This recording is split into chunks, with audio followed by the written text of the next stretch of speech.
Today, let's go back to the year 2013. The note of oud is making its way to like the mainstream, and you're starting to see fragrances, show up at the mall with the note of oud in it. Not to be left behind, Versace decides to release Oud Noir. This is everything you need to know in 7 pulse points.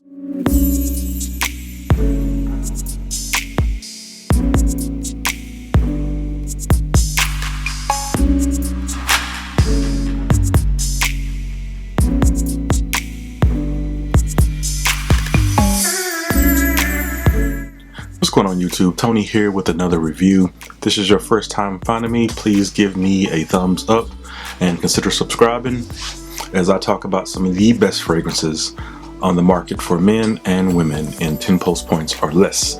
Without further ado, let's get into it. Pulse point number 1.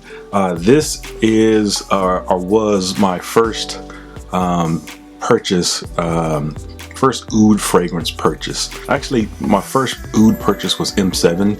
It's a freshie, so not as polarizing as most oud fragrances. It was not a note that I gravitated to right off the bat. I would not necessarily recommend this if you're not into dark fragrances already.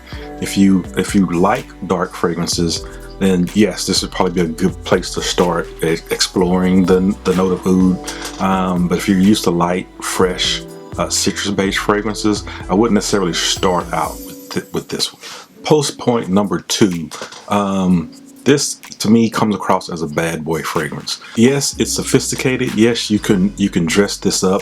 But imagine if Versace Pour Homme is James Bond, this will be like the James Bond villain. Still dressed to the nines, but just has a bad boy streak. Now, with most oud fragrances, they're strong and powerful, and this one starts out that way.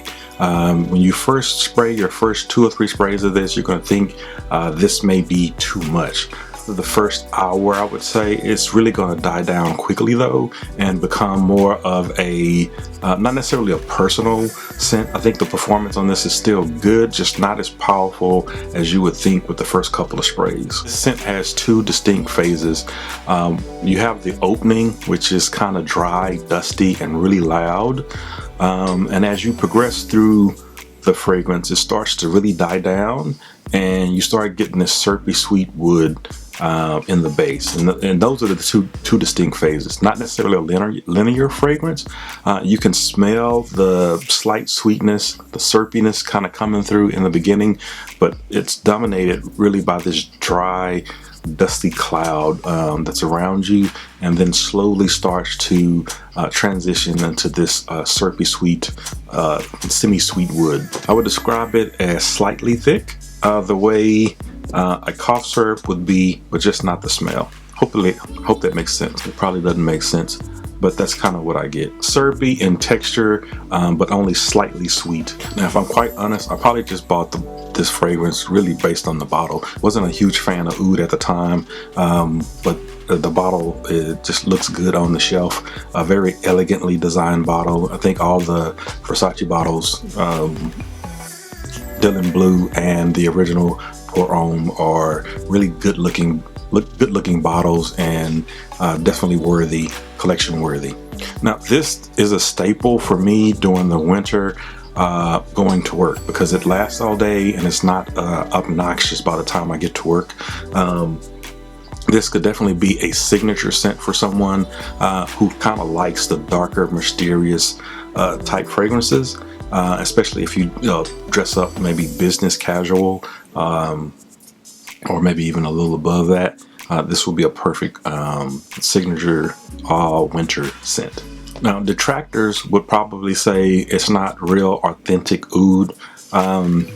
Whether it's authentic oud or not, whether it's synthetic or not, I think it's a really good smelling fragrance, and I think it's a good introduction if you're used to darker scents. Sometimes when you hear the word synthetic, you may think negative or bad.